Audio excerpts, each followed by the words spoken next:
Los pueblos indígenas eran pacíficos, cultivaban la paz y todas las diferentes tribus vivían en perfecta armonía. Suena lindo, ¿cierto?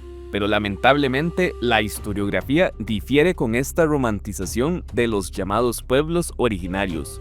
La primera vez que leí sobre conflictos entre pueblos indígenas fue cuando leí la obra del maestro Ricardo Fernández Guardia, Historia de Costa Rica, el descubrimiento y la conquista, obra que escribió don Ricardo basándose en las cartas del periodo virreinal recopiladas por su padre, León Fernández Bonilla. Por así decirlo, los grandes tomos de cartas virreinales que don León compiló fueron reordenados por su hijo para componer una fuente de información más accesible y fácil de comprender. En este libro se relatan algunos conflictos entre las tribus indígenas. Quizás el pasaje que más llama la atención fue cuando el cacique de Axebí le contó a Juan Vázquez de Coronado que su pueblo era atacado y saqueado por indígenas de la tribu de los Quepos. Juan Vázquez y Axebí marcharon con varios guerreros, tanto españoles como indígenas, hacia la costa del Océano Pacífico.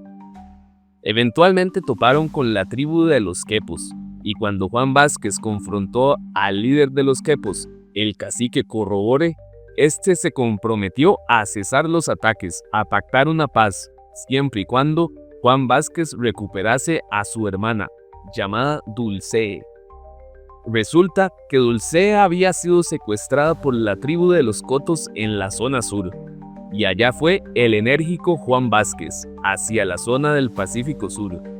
Eventualmente topó con los Coto, y tras un breve combate, los Coto decidieron entregar a Dulcee, hermana del cacique Corrobore. El relato fue reimaginado por el pintor Tomás Povedano, El rescate de Dulcee, y en los años 40 la imagen se adaptó en El billete de 2 colones. La historiografía nos cuenta entonces que Juan Vázquez de Coronado pactó la paz entre estas tres tribus. Esta situación, en la que los españoles e indígenas pactaron alianzas, se replicó en todo el continente y de forma más amplia. Qué mejor ejemplo en México que cuando miles de tlaxcaltecas que por miedo a los aztecas se unieron a Hernán Cortés, o en Perú, cuando el noble Martín García de Loyola se casó con la princesa inca Beatriz Claracoya. Más adelante leí un artículo escrito por la historiadora Alejandra Boza, titulado Guerras indígenas en Talamanca y Bocas del Toro, y fue entonces que realmente fui impactado. La doctora Alejandra Boza ha sido profesora en la Escuela de Historia y Archivística de la UCR. Este artículo nos relata algunos sucesos violentos ocurridos en la zona de Talamanca y Bocas del Toro, los cuales ocurrieron después de la rebelión de Pablo Presbere. Recordemos que en 1709 Presbere se rebeló contra los frailes que trataban de evangelizar esa región. Podemos destacar que en esa ocasión fue la tribu viceíta la que entregó al propio Pablo Presbere a las autoridades costarricenses. Aunque Presbere fue ejecutado, el gobierno virreinal costarricense desistió en colonizar la región de Talamanca, quedando entonces fuera de la influencia española. Lo que hoy es Talamanca y Bocas del Toro quedaron prácticamente aisladas, tanto de la provincia de Costa Rica como la de Panamá. Ocasionalmente, algún fraile o explorador ingresaría a Talamanca, y es así como se ha recogido información sobre los conflictos entre las tribus. En 1763, el fraile Manuel de Urcullo escribió un informe, y ahí nos cuenta que, cito, «Los indios de todas estas naciones generalmente son bravos y guerreros, pues su más común ejercicio es andar con flechas y las lanzas adiestrándose para sus guerras que de ordinario tienen uno con otros, con el fin de esclavizar a los hombres y robarse a las mujeres. Cuando en guerra matan a algún enemigo, se abren un hoyo con una estaquita de palo fuerte y se abren agujeros en la ternilla de la nariz, como también el labio inferior, y abiertos estos dos hoyos se ponen en cada uno un huesito como de un cigarro de papel. Estos dos huesos son por la primera muerte, y por las otras que van haciendo. Se vuelven a agujerear el labio inferior y se ponen otros 2 o 4 huesitos, y todo esto para ostentar valentía y hacerse temer. Ahora voy a citar a la doctora Alejandra Boza. En su relato, Urkullu indicó que estas costumbres eran compartidas por todos los distintos grupos que habitaban la Talamanca y Bocas del Toro. El carácter común de estas insignias lo reafirma el testimonio del sacerdote Juan Franco, quien a finales del siglo XVIII visitó varias veces la provincia de Veraguas. Al describir los conflictos que enfrentaban entre sí a changuinas, chávilas y ennobes, el sacerdote indicó que quienes habían matado a un indígena enemigo se incrustaban pequeños palitos o trozos de hueso labrados en las orejas, en el tabique nasal e incluso, aunque era menos usual, en el labio inferior. Franco también notó que los indígenas daban un uso especial a las calaveras de los rivales, pues suelen separar la parte superior del cráneo formando de él vasija o totumo, para beber la chicha en los días que celebran alguna fiesta alusiva a sus contrarios. Sigue la doctora diciéndonos, todas estas tradiciones seguían vivas a inicios del siglo XIX. El comerciante inglés Orlando W. Roberts, quien visitó a los Nasos en algún momento entre 1815 y 1822, indicó que por cada adversario que un hombre naso hubiere vencido, este se perforaba el labio inferior con una espina. El inglés decía haber visto a algunos de sus hombres más importantes con 20 o 30 de esos alfileres, de modo que el labio inferior tenía la apariencia de un peine. Roberts también notó que los nasos consideraban trofeos las calaveras de sus enemigos, las cuales exhibían en sus viviendas. En 1845, cuando el comerciante cartaginés José María Figueroa visitó Talamanca por primera vez, conoció 2 generales viseítas o bribrís que habían participado en la guerra contra los nasos. Ambos generales tenían huesos incrustados en las orejas, labio superior y labio inferior. Uno de ellos exhibía 11 de estas insignias y el otro 8. Según explicaron a Figueroa, cada hueso representaba una acción de guerra en la que habían participado. Por aquello de las dudas, este sitio es el Museo de Jade en San José. ¿Buscan un espacio exclusivo y económico en San José? En Hostel La Cali Inn tenemos capacidad para 39 personas, ideal para grupos de empresas, estudiantes, deportistas, bailarines, voluntariados y más.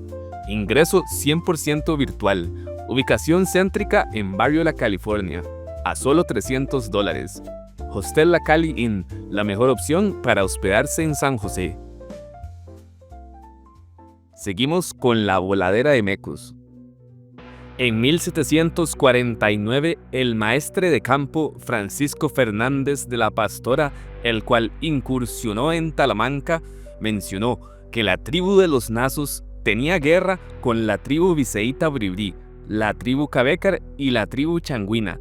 Al parecer, este conflicto entre los Nasos y los changuinas se registra desde 1709, pues lo mencionan los frailes Antonio de Andrade y Pablo de Rebullida en un informe.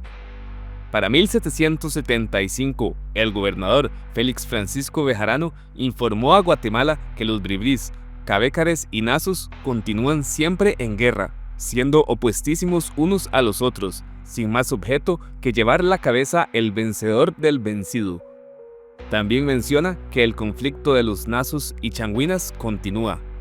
Nos dice la doctora Alejandra Boza que a finales del siglo XVIII el sacerdote Juan Franco, quien visitó varias veces la provincia de Veraguas como secretario del obispo, indicaba que entre doraces, chávilas y ennobes continuas riñas y desavenencias, matándose frecuentemente unos a otros porque jamás les falta alguna querella por estar en guerra. Ahora bien, tal vez ustedes están pensando, pero Lucius, esto es solo la perspectiva de españoles. Pues atención, en el libro Talamanca de Ricardo Fernández Guardia, el autor comparte una crónica bribrí recogida por el geólogo estadounidense William Gabb en el último tercio del siglo XIX. De acuerdo con Gabb, varias familias bribrís fueron masacradas por alguna otra tribu, Los bribris reconocieron huellas y las siguieron hasta llegar al territorio de los indios terbís. En un acto vengativo, los bribris masacraron a varios terbís, iniciando así una larga guerra entre los dos pueblos. Según cuenta Gab, los terbís estuvieron a punto de ser exterminados. Un grupo que sí fue aniquilado fueron los doraces. Sobre los doraces existen menciones desde 1622. Este grupo habitaba en Talamanca, Bocas del Toro y Boquete, y según nos cuenta el escritor panameño Eusebio Morales, fueron atacados por varias tribus, al punto que optaron por vivir en pueblos españoles. Por su parte, la doctora Alejandra Boza nos dice, en una publicación de 1900, el etnólogo francés Alfonso L. Pinard indicó que el último representante de los doraces había fallecido en 1882, en los alrededores del pueblo de Gualaca. La doctora también escribe, el comerciante inglés Orlando Roberts, quien visitó la costa caribeña de Centroamérica entre 1815 y 1822, relató que los nazos asesinaban a los adultos hombres y mujeres que capturaban durante sus redadas en Talamanca, pero conservaban a los niños, a quienes vendían como esclavos a los jefes misquitos. En 1867, un indígena viseíta afirmaba que los vencidos en las guerras viven como esclavos. Este mismo indígena explicaba que a las mujeres que tomaban cautivas las dedican al trabajo de agricultura. Por último, nos dice la doctora, en la década de 1960, la antropóloga Reina Torres recopiló entre los nazos una leyenda en que se indicaba que durante las guerras contra los talamancas, ambos grupos secuestraban a los niños de los enemigos, abre comillas, para criar, para tenerlos allá, aprenden a hablar todo idioma de ellos, cierra las comillas. Y bien amiguitos, el video se me ha hecho largo. Si les gustó el video, no se olviden de suscribirse y darle like. Si son indigenistas, me imagino que no les gustó el video. Aún así pueden dejar su comentario. Aprovecho este momento para comentar que ya iniciamos con la filmación del cuarto episodio de 1948 y estaré trabajando en ello. Nos vemos.